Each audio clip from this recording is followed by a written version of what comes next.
الحمد لله رب العالمين والصلاة والسلام على سيد الأنبياء والمرسلين وعلى آله وصحبه أجمعين ومن تبعهم بإحسان إلى يوم الدين. أما بعد فأعوذ بالله من الشيطان الرجيم. بسم الله الرحمن الرحيم. فذكر بالقرآن من يخاف وعيد. صدق الله مولانا العظيم. اللهم صل على سيدنا ومولانا محمد وعلى آل سيدنا ومولانا محمد وبارك وسلم وصلى عليه. انتہائی محترم جناب خالد حسین بخاری صاحب، صدر تحریک محنت پاکستان، برادر مکرم شفقت مقبول، سیکرٹری جنرل تحریک محنت پاکستان، اور ملک کے دور دراز حصوں سے تشریف لائے میرے انتہائی محترم معزز شرکاء،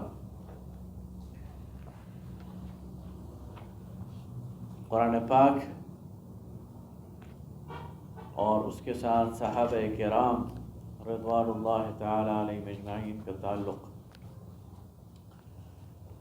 اس پر سیرت کی روشنی میں، سیرت صحابہ کی روشنی میں چند معروضات آپ کے سامنے رکھنے کی کوشش کروں. سب سے پہلی بات تو یہ سمجھنے کی ہے کہ جو بھی فرد جس میدان میں اترتا ہے اسے اس میدان کے لوازمات اختیار کرنے ہیں.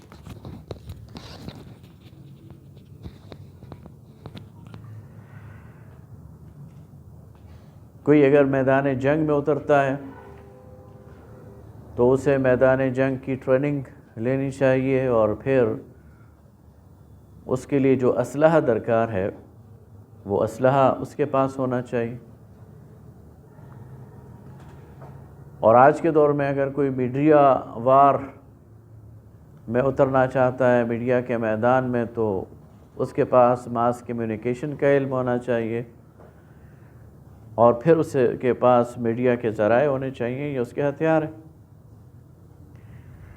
تو دنیا کے کسی بھی شعبے میں اور کسی بھی کام کے لیے کچھ لوازمات ہوتے ہیں اور اس کے کچھ ہتھیار ہوتے ہیں، اس کے لیے کچھ چیزیں، ٹولز ہوتے ہیں جو آپ کو چاہیے اور جن کے بغیر آپ وہ کام نہیں کر سکتے.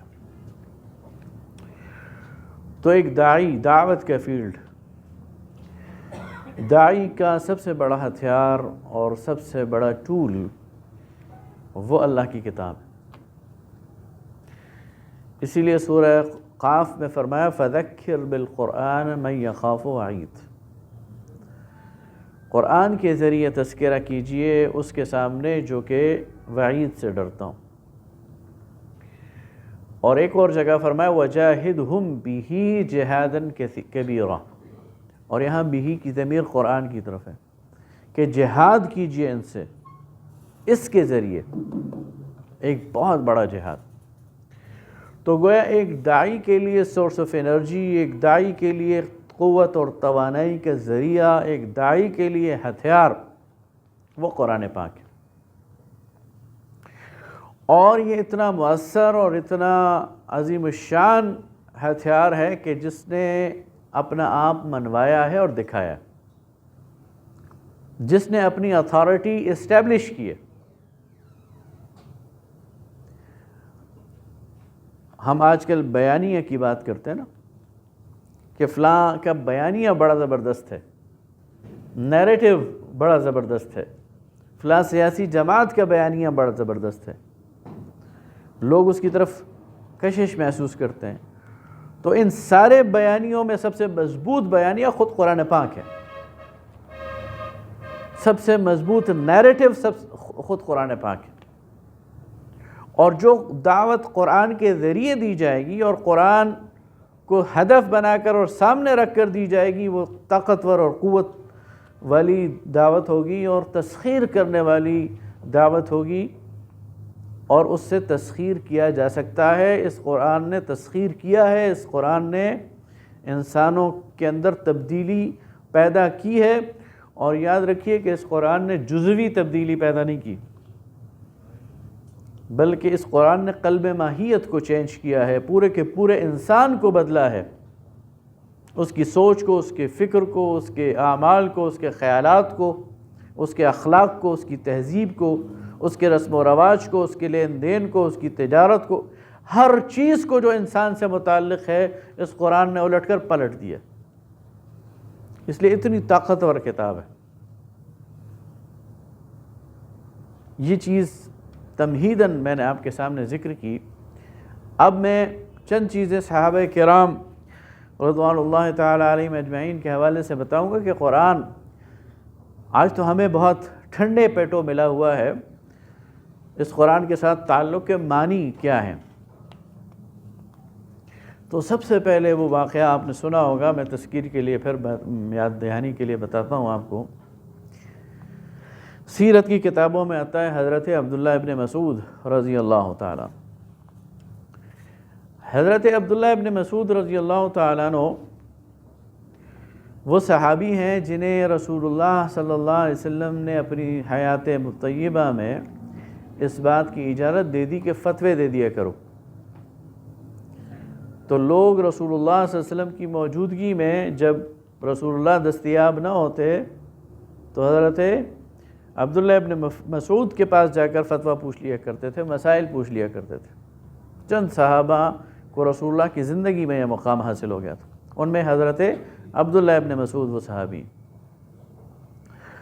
حضرت عبداللہ ابن مسعود کے تعلق ایک کمزور قبیلے سے تھا، قریش کے مقابلے میں یہ سمجھ لیں کہ مکہ کے مقامی نہیں تھے، ایک تو مقامی نہیں تھے اور ایک کمزور قبیلے سے تعلق تھا، چرواہوں کا کوئی قبیلہ تھا۔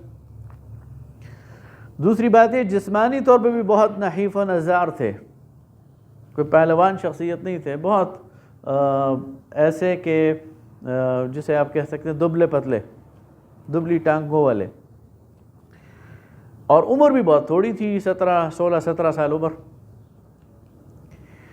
تو ایک دن دار ارقم میں بیٹھے بیٹھے صحابہ کرام وہ مشورہ کر رہے تھے کہ قریش کی محفل میں جا کر کون قرآن سنائے گا۔ تو حضرت عبداللہ ابن مسعود نے کہا کہ میں سناؤں گا۔ تو لوگوں نے منع کیا کہ ایک تو تمہارا قبیلہ کمزور ہے، وہ تمہارے حفاظت کے لیے نہیں آ سکتا، کھڑا نہیں ہو سکتا قریش کے مقابلے میں۔ دوسرا تم جسمانی طور پر اتنے کمزور ہو، تمہیں ایک تھپڑ لگے گا گر جاؤ گے، اس طرح بھی مقابلہ نہیں کر سکتے۔ عمر بھی تمہاری چھوٹی ہے، تمہیں کوئی مارتے ہوئے جھجکے کہ میں نہیں، کوئی بزرگ کھڑا ہوگا تو لوگ کہیں گے، شرم کریں گے کہ چلو عمر بڑی ہے، تم تو 16-17 سال کے نوجوان ہو، تو تمہیں تو کوئی مارتے ہوئے تکلف بھی محسوس نہیں کرے گا، اس لیے تم یہ کام نہ کرو۔ انہوں نے کہا نہیں، مجھے جانے دو، میں ہی سناؤں گا۔ طے ہو گیا، اور اگلے دن قریش کے مجمع میں جب کہ وہ سارے کے سارے موجود تھے، اچانک حضرت عبداللہ ابن مسعود کھڑے ہوئے اور انہوں نے سورہ رحمان کی تلاوت شروع کر دی۔ اب یہ سورہ رحمان ہم بھی سنتے ہیں، آپ بھی سنتے ہیں، نماز میں بھی سنتے ہیں، ویسے بھی سنتے ہیں، قاری عبدالباسط کے کیسٹس بھی سنتے ہیں، بڑا شہرہ ہے اس کا۔ لیکن حضرت عبداللہ ابن مسعود سے پوچھیں کہ یہ سورہ رحمان سنانا کیا ہے؟ جیسے ہی وہ کھڑے ہوئے اور انہوں نے اس کی تلاوت شروع کی تو محفل پہ سکتہ طاری ہو گیا۔ ان ایکسپیکٹڈ چیز تھی، کسی کو اس کی توقع نہیں تھی، بہت بڑی جرأت، جسارت۔ پہلے تو مجمع جو ہے وہ جس طرح سانپ سونگھ جاتا ہے نا، حواس معطل شل ہو جاتے ہیں، پورے مجمع کے حواس معطل ہو گئے، شل ہو گئے۔ پھر جب انہیں خیال آیا تو پھر جس کے ہاتھ میں جو چیز تھی اس نے اٹھا کر حضرت عبداللہ ابن مسعود کو مارا۔ جس کے ہاتھ میں جوتا تھا اس نے جوتے سے پٹائی کی، جس کے ہاتھ میں ڈنڈا تھا اس نے ڈنڈے سے پٹائی کی، جس کے ہاتھ میں پتھر تھا اس نے پتھر مارا، اور جس کا ہاتھ ویسے ہی پڑا تو ویسے ہی منہ سجا کے رکھ دیا اور بے ہوش کر دیا۔ اور وہ جو ساتھی ساتھ گئے تھے وہ بڑی مشکل سے انہیں چھڑا کر اور گھسیٹتے ہوئے اور بڑی مشکل سے دار ارقم واپس لے کے بے ہوشی کی حالت۔ جب ان پر پانی چھڑکا گیا، ان کا دوا دارو کیا گیا، ان کو ہوش آیا، افاقہ ہوا، تو کہتے ہیں کہ خدا کی قسم قرآن پڑھنے کا جتنا مزہ مجھے آ جائے اس سے پہلے نہیں آیا، اور اگر تم کہو تو کل دوبارہ جاؤں گا اور قرآن سناؤں گا۔ تو یہ تھی قرآن سنانے کی قیمت، اور یہ تھا قرآن سنانے کے لیے عزم اور ارادہ، اور یہ تھی قرآن کی دعوت پہنچانے کی ایک تڑپ۔ آج آپ درس قرآن دیتے ہیں تو کوئی آپ کو پتھر نہیں مارتا، آپ کوئی درس قرآن دیتے ہیں، لوگوں کو بلاتے ہیں تو کوئی گالی نہیں دیتا، اور کوئی آپ کے لیے راستہ نہیں روکتا۔ ان کو جسمانی طور پر یہ سب کچھ ہوا قرآن کے لیے، لیکن ان کی ہمت دیکھیں، ان کا ارادہ دیکھیں، دوبارہ کرنے کے لیے تیار ہو، اور اب مزہ آیا ہے، اور اب قرآن سمجھ آیا ہے۔ یہ کیفیت تھی صحابہ کرام رضوان اللہ تعالی علیہم اجمعین کی۔ اب دوسری طرف آپ کو بتاؤں قرآن کی قوت تسخیر کس طرح یہ لوگوں کے دلوں کو اپنے گرفت میں لے لیتا ہے۔ نبی کریم صلی اللہ علیہ وسلم پر سورہ نجم نازل ہوئی، یہ نبوت کا 5واں سال ہے۔ قریش کے اندر ابھی قرآن کی دعوت پوری طرح پھیلی نہیں تھی، انہیں اندازہ ہو گیا تھا نئی نبوت ہے، کوئی نئی بات ہے، نئی فکر ہے، لیکن پوری طرح اس سے واقف نہیں تھے۔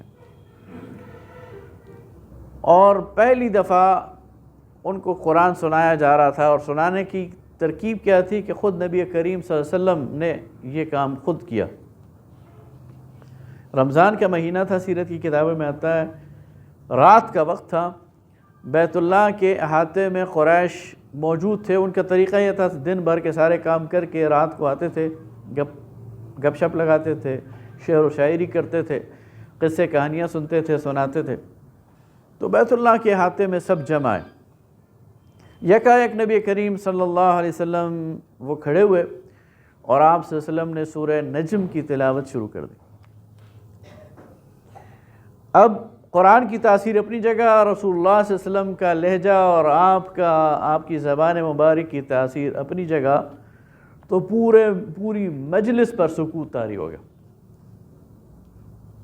اور آپ کی وجاہت، آپ کا وقار اور اس کا رعب کہ کوئی اپنی جگہ سے ہلنے کی بھی اس نے کوشش نہیں کی۔ اور اس میں سرداران قریش موجود ہیں، عتبہ بن ربیعہ موجود ہیں، خود ابو جہل موجود ہے، اخنس بن شریق موجود ہیں، یہ سارے موجود ہیں، ولید بن مغیرہ موجود ہیں، سارے ابطال قریش وہ موجود ہیں۔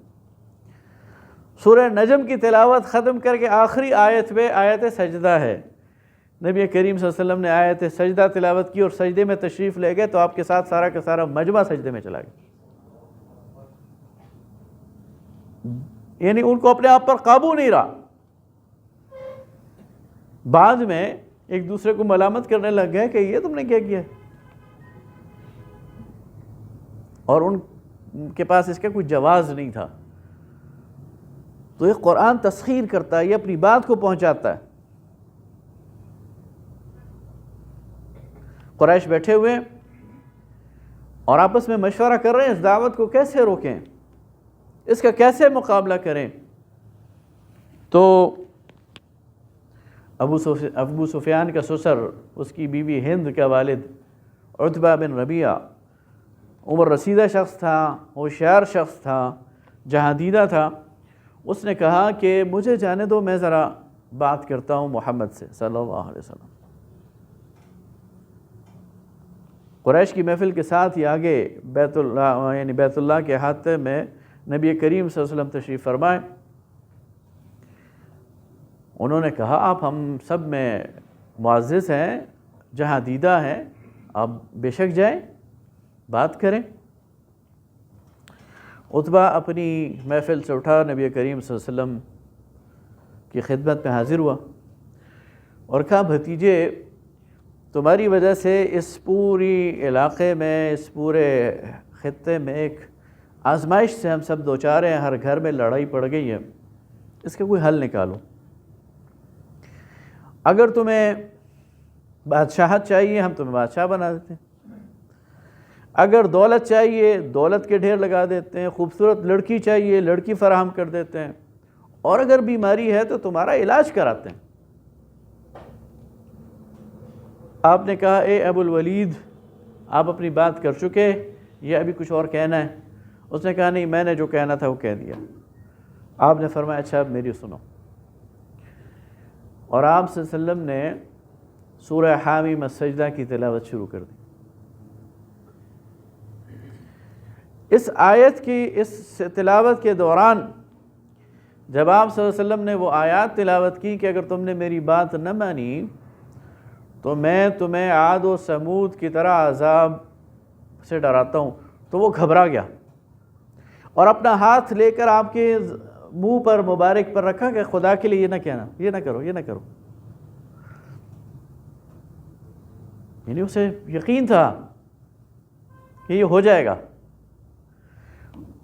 اور جب آپ نے اپنی تلاوت ختم کی تو کہا اے ابو الولید یہ میری جواب تھا میرا تمہاری باتوں کا۔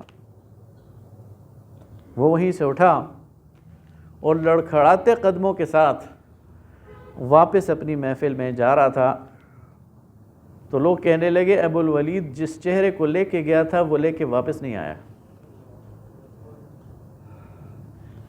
اور پھر عتبہ نے کہا کہ میری مانو تو اس کا راستہ چھوڑ دو، اس کی کامیابی تمہاری کامیابی ہے، اور اگر خدا نہ خواستہ عرب نے اس سے نبٹ لیا تو تمہاری جان بھی چھوٹ جائے گی۔ قرآن اثر کرتا ہے۔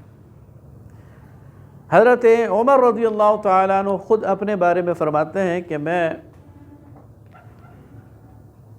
جب مجھے یہ اطلاعات ملنی شروع ہو گئی کہ محمد صلی اللہ علیہ وسلم نے نئی کوئی دعوت دی ہے تو میں اس کے بارے میں متفکر تھا، متجسس تھا۔ تو ایک رات میں بیت اللہ کے قریب تھا کہ مجھے آپ صلی اللہ علیہ وسلم کی آواز آئی، تو میں قریب جا کر چھپ کر آپ سب کو سننے لگ گیا۔ تو آپ قرآن کی تلاوت کر رہے تھے، سورہ الحاقہ کی۔ تو میں نے کہا کہ یہ تو ضرور کوئی کہانت ہے، کوئی کاہن ہے۔ تو نبی کریم صلی اللہ علیہ وسلم کی زبان مبارک سے نکلا کہ وما ہوا بکاہن۔ تو میرے ذہن میں آیا اچھا یہ کوئی ساحر ہیں، اس لیے کہ میرے دل کی بات ان کو کیسے پہنچ گئی۔ لیکن پھر قرآن کی وہی آیت کہ نہیں یہ ساحر بھی نہیں ہے اور یہ شعر بھی نہیں ہے۔ تو حضرت عمر کہتے ہیں کہ قرآن میرے دل میں اتر گیا، اگرچہ ایمان نہیں لائے لیکن قرآن نے اپنی جڑیں حضرت عمر رضی اللہ تعالیٰ عنہ کے دل میں ڈال لیں۔ ایمان بعد میں لائے، وہ دوسرا واقعہ ہے، لیکن خود بیان کرتے ہیں کہ میرے دل میں ایمان کی جو پہلی رمق ہے اور قرآن کے حوالے سے جو پہلی سیڈ ہے وہ قرآن سننے سے۔ ایک اور صحابی ہیں دوس، قبیلہ دوس کے طفیل عمر دوسی، وہ کہتے ہیں کہ میں جب حج کے زمانے میں مکہ آیا تو مکہ کے ہر دروازے پر قریش نے بندے بٹھائے ہوئے تھے، اور وہ ہر نئے آنے والے کو کہہ رہے تھے کہ خبردار یہاں ایک نئی نبوت والا آیا ہے اور بڑی سحر انگیز باتیں کرتا ہے، تو اس کی باتیں نہ سننا ورنہ گمراہ ہو جاؤ گے۔ تو وہ کہتے ہیں میں گھبرا گیا، میں نے کہا یہ تو غلط بات ہے، اور میں نے کانوں میں روئی ڈال لی۔ لیکن تھوڑی دور جا کر میں نے اپنی آپ کو ملامت کرنا شروع کر دیا کہ میں کیسا بے وقوف انسان ہوں، شاعر ہوں، شاعری کی تمام اصناف کو جانتا ہوں، اچھے برے کلام میں تمیز کر سکتا ہوں، مجھے کس بات کا ڈر ہے؟ تو کانوں سے رویاں نکال لی اور آپ کی تلاش میں چل پڑا۔ اور جب آپ سے ملاقات ہوئی اور آپ کی زبان سے قرآن سنا تو مسلمان ہو گئے۔ تو قرآن نبی کریم صلی اللہ علیہ وسلم اور صحابہ کرام کا سب سے بڑا ہتھیار، جس نے کام کیا، جس نے وار کیا، جس نے مسخر کیا قلوب کو، اذہان کو، وہ قرآن پاک تھا۔ اور جس طرح یہ اس وقت تھا یہ آج بھی ہے، اس لیے کہ یہ تو قیامت تک کے لیے۔ تو بہت مبارک ہے وہ لوگ جو قرآن کو اپنی دعوت کا ذریعہ بنائیں اور قرآن کے ذریعے اپنی دعوت کو لوگوں تک پہنچائیں۔ ایک اور واقعہ صحابہ کا بیان کر کے پھر میں آپ کے سامنے 2-3 اور باتیں رکھنے کی کوشش کروں گا کہ وہ موقع آج بھی آ سکتا ہے، لیکن ہمارا قرآن کے ساتھ اس درجے کا تعلق شاید نہیں۔ ایک صحابی ہیں، وہ عرض کرتے ہیں یا رسول اللہ، رات کو ایک عجیب واقعہ ہو گیا۔ رات کو تہجد کے وقت تیسرے پہر میں قرآن کی تلاوت کر رہا تھا، اور جس کمرے میں قرآن کی تلاوت کر رہا تھا وہیں پر میرا گھوڑا بندھا ہوا تھا، اور زمین پر میرا 8-9 سال کا بیٹا وہ سویا ہوا تھا۔ تو تلاوت کرتے کرتے میں نے محسوس کیا کہ میرے گھوڑے نے اضطراب دکھانا شروع کر دیا ہے، اسے بے چینی ہو گئی ہے، اور وہ یعنی ادھر ادھر ہو رہا ہے۔ تو اسے دیکھنے کے لیے اور اس خیال سے کہ میرے بچے کو نقصان نہ پہنچائے، جب میں نیچے اترا تو میں نے کھڑکی سے دیکھا کہ نور کا ایک ہالہ ہے جو زمین سے آسمان کی طرف جا رہا ہے۔ تو نبی کریم صلی اللہ علیہ وسلم نے فرمایا کہ جب تم قرآن کی تلاوت کر رہے تھے تو آسمان سے فرشتے تمہاری تلاوت سننے کے لیے آئے تھے، اور زمین سے آسمان تک ان کی قطار بن گئی تھی، اور اگر تم فجر کے وقت تک یہ تلاوت جاری رکھتے تو جو لوگ مدینے میں نماز پڑھنے کے لیے گھروں سے نکل رہے تھے وہ سب یہ نظارہ دیکھتے۔ صحابہ کرام رضوان اللہ تعالی علیہم اجمعین کا اگر یہ مقام ہو سکتا ہے تو اس لیے کہ وہ اللہ کی اس کتاب کے ساتھ تعلق رکھتے تھے، اس پر یقین رکھتے تھے، ایمان رکھتے تھے، اور پھر اس کو انہوں نے اپنا قائد اور امام بنایا ہوا تھا۔ قرآن پاک کے حوالے سے ہم کیا کریں؟ تو قرآن کے حوالے سے 3 ٹرمز استعمال کی ہیں قرآن میں، اس کے ساتھ تعلق کے حوالے سے، اس کی تلاوت کے حوالے سے، اس کی ترتیل کے حوالے سے 3۔ ترتیل، ورتل القرآن ترتیلا۔ دوسری، الذین یتلون الکتاب حق تلاوتہ، جو اس کتاب کی تلاوت کرتے ہیں جیسا کہ اس کا حق ہے۔ اور تیسرا، تدبر، افلا یتدبرون القرآن۔ اب یاد رکھیے کہ یہ تینوں اصطلاحات ہیں، ٹرمز ہیں، اور قرآن جب ایک لفظ استعمال کرتا ہے تو اس کے پورا معنی اور مفہوم ہوتا ہے۔ قرآن پاک میں کوئی ایک لفظ بھی نہ زیادہ ہے نہ کم ہے، اور بلا وجہ اللہ تعالیٰ نے کوئی لفظ استعمال نہیں کیا، اس کی کوئی وجہ ہوگی، کوئی اس کا مفہوم ہوگا۔ تو ایک ہی کام کے لیے 3 لفظ نہیں استعمال کیے، یہ 3 مختلف کام ہیں۔ پہلا کام ہے ترتیل، اور یہ علماء کے کام نہیں ہے، یہ ہر مسلمان کے کام ہے۔ تو ترتیل کہتے ہیں قرآن پاک کو ٹھہر ٹھہر کر اور اس کی الفاظ اور زیر اور زبر اور پیش کا خیال رکھ کر اس کو پڑھنا۔ مفسرین نے اس کی تفسیر کی ہے وَجَوِّدِ الْقُرْآنَ تَجْوِيدًا، قرآن کو تجوید کے ساتھ پڑھنا، اس کے الفاظ کا، اس کے مخارج کا خیال رکھ کر پڑھنا۔ علماء آپ کو بتائیں گے، عربی سے جو لوگ واقف ہیں، کہ قرآن پاک میں یا ویسے بھی عربی زبان میں جب فعل کے ساتھ مصدر لایا جائے تو اس میں بہت زیادہ تاکید آ جاتی ہے۔ مثلا ایک آدمی کہے فرحت بلقائک، تم سے مل کر مجھے خوشی ہوئی، تو یہ عام خوشی ہے۔ لیکن اگر کوئی کہے فرحت فرحا بلقائک، مجھے تم سے مل کر بہت خوشی ہوئی، تو فرحن یعنی مصدر کو فعل کے ساتھ لا کر اس میں ایک زیادتی کا اور انتہا کا اور تاکید کا مفہوم پایا جاتا ہے۔ تو فرمایا ورتل القرآن، یہاں یہ بات صرف نہیں کی گئی قرآن پڑھو، ورتل القرآن ترتیلا، قرآن کو پڑھو جیسا کہ اس کے ترتیل سے پڑھنے کا حق ہے۔ تو اس پر پورا زور دیا ہے اللہ تعالیٰ نے کہ قرآن کو صحت کے ساتھ پڑھو۔ عموماً ہماری سب سے بڑی کمزوری آج یہ ہے کہ ہم قرآن پاک کو صحت سے نہیں پڑھتے اور اس کو ضروری بھی نہیں سمجھتے۔ کہتے ہیں یہ قاریوں کا کام ہے، علماء کا نہیں، ہر فرد، ہر مسلمان اسے اپنی استطاعت کے مطابق قرآن پاک کو صحت سے پڑھنا ہے اور اس کو سیکھنا ہے. یہ بغیر سیکھے آئے گا بھی نہیں، اس کے لیے وقت لگانا ہے، فن ہے یہ پورا. تو پہلا قرآن کے ساتھ تعلق یہ ترتیل کا ہے. قرآن پاک آپ کو صاف صاف واضح ٹھہر کر پڑھنا آنا چاہیے اور اس کی تدریس کو عام کرنا یہ کام ہے. ایک شخص ہے وہ اور کچھ نہیں کر رہا لیکن اس نے اپنے ذمہ یہ ڈیوٹی لی ہے کہ میں لوگوں کو قرآن پڑھنا سکھاؤں گا، تو بہت مبارک کام ہے. ہم اصل میں بعض چیزوں کو کم اہمیت دیتے ہیں، بعض چیزوں کو زیادہ، حالانکہ دین میں ترجیحات مقرر ہیں اور ہر کام کا اپنا محل اور اپنی اس کی ترجیح ہے. ہم شاید سمجھیں کہ درس قرآن کا زیادہ فائدہ ہے، یقیناً فائدہ ہے اور برکت ہے، لیکن ترتیل کی برکت کم نہیں ہے.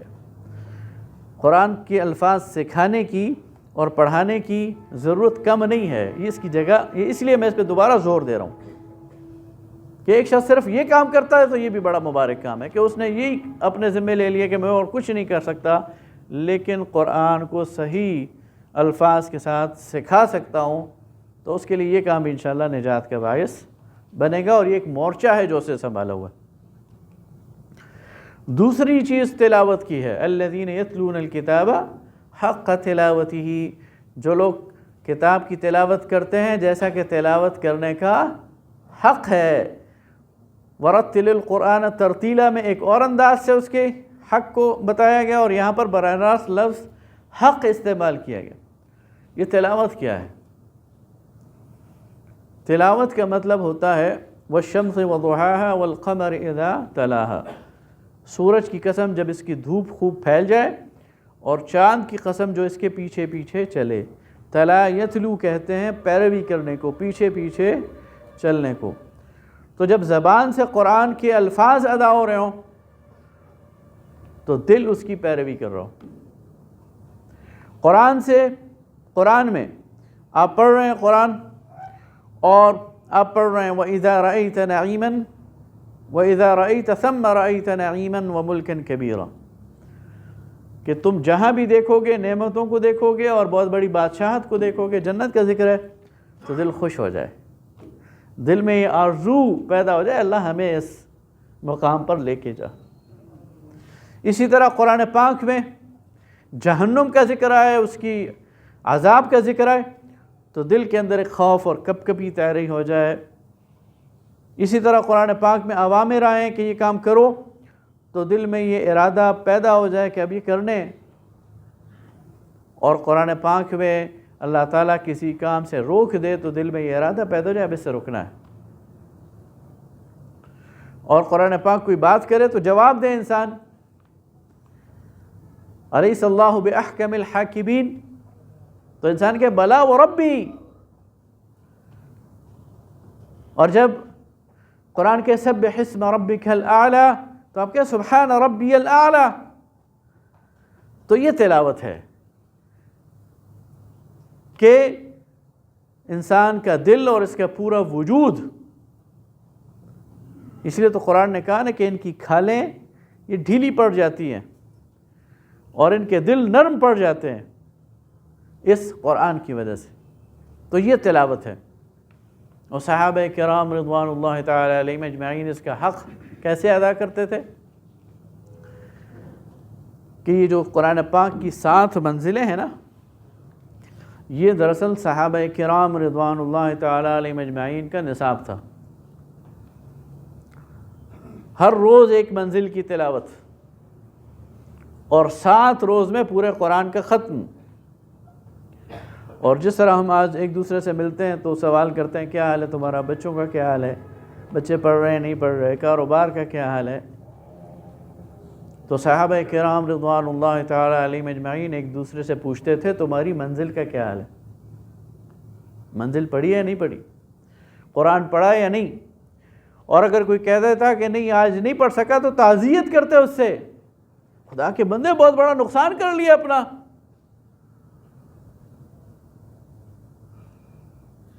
اتنی بڑی تم دنیا کے اندر اتنے محو ہو گئے، اتنے مصروف ہو گئے، اتنے غافل ہو گئے کہ قرآن سے تمہارا تعلق ٹوٹ گیا۔ یہ ہے تلاوت کا وہ تعلق جو صحابہ کرام رضوان اللہ تعالی علیہم اجمعین کو تھا۔ اور تیسری بات جو قرآن ہمیں کہتا ہے وہ تدبر کی ہے۔ تدبر دبر سے نکلا ہے، اور دبر جڑ کو کہتے ہیں۔ تو جڑ کہاں ہوتی ہے؟ زمین کے اندر چھپی ہوتی ہے، اسے تلاش کرنا پڑتا ہے، اس کے لیے زمین کھودنی پڑتی ہے، گہرا اترنا پڑتا ہے۔ یہ جو لفظ بحث ہے، فلاں نے مجھ سے بحث کی، بحث بھی کہتے ہیں کریدنے کو، کھرچنے کو۔ تو قرآن کی جڑ میں اترنا، اس کے اندر ایک ایک آیت پر غور کرنا، ایک ایک لفظ پر غور کرنا۔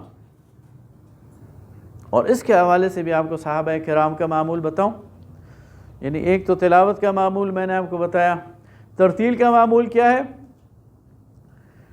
کہ اللہ تعالیٰ سورہ مزمل میں اللہ نبی صلی اللہ علیہ وسلم سے فرماتے ہیں کہ 1/3 شب یا اس سے زیادہ یا کم ترتیل کیا کرو۔ اور تلاوت کا نصاب کیا بتایا میں نے آپ کو کہ دن میں 24 گھنٹے میں 5.5-6 پارے۔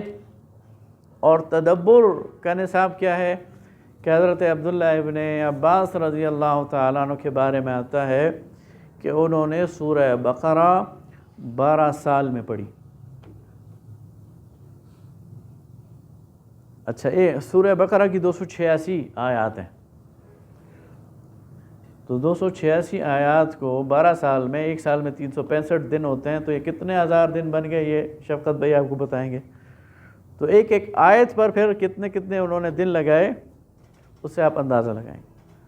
ایک ایک آیت پر، اس کے ایک ایک حرف پر، اس کے پوری کی پوری اندر اس کی جو حکمت تھی، اس کے اندر جو غواصی کی، وہ انہوں نے اس کا اندازہ لگائیں۔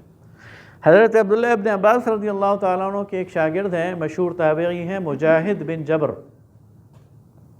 تفسیر مجاہد ان کی مشہور ہے۔ مفسرین میں جب آپ کی تفسیری اقوال کو دیکھیں گے تو آپ دیکھیں گے کہ بعض اوقات آتا ہے مجاہد کا یہ قول ہے، تو وہ مجاہد بن جبر ہیں، یہ ابن عباس کے شاگرد ہیں۔ وہ خود کہتے ہیں کہ میں نے ابن عباس رضی اللہ تعالیٰ عنہ سے 3 بار قرآن پڑھا ہے، سبقاً، اس طرح کہ ہر آیت پر ٹھہر کر میں ان سے پوچھتا تھا یہ آیت کب نازل ہوئی، کس جگہ نازل ہوئی، اس کے اندر احکام کیا کیا ہیں، اور اگر یہ ناسخ ہے تو منسوخ کون سی ہے، اور اگر منسوخ ہے تو ناسخ کون ہے۔ تو ہر چیز کے بارے میں ڈیٹیل پوری وہ میں ان سے پوچھتا تھا، اور 3 مرتبہ اس طرح میں نے ان سے قرآن پڑھا۔ تو اب آپ نے دیکھا کہ ترتیل کا ایک معمول، تلاوت کا ایک معمول، تدبر کا ایک معمول۔ اب مجھے بتائیں میں اور آپ کہاں کھڑے ہیں؟ ہم بھی تو اس قرآن کے مکلف ہیں، ہم بھی تو اس قرآن کے داعی ہیں، ہم نے اس قرآن کے پیغام کو 4 دانگ عالم تک پہنچانا ہے، اور ہمارے پاس ہتھیار یہی ہے، ہمارے پاس بیانیہ یہی ہے، ہمارے پاس تو ساری سورس آف انرجی یہی ہے، ہم اس سے کتنا استفادہ کر رہے ہیں۔ میں یہ نہیں کہتا کہ ہم وہ معیار حاصل کر لیں جو کہ صحابہ کرام کا تھا، ہمارے لیے ممکن شاید نہیں ہے،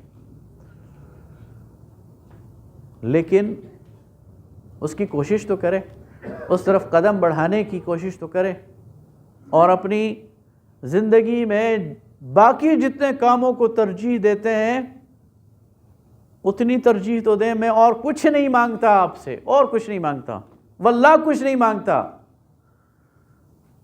ایک بات کہوں، بتائیں، کہوں جتنا ٹائم فیس بک کو دیتے ہیں نا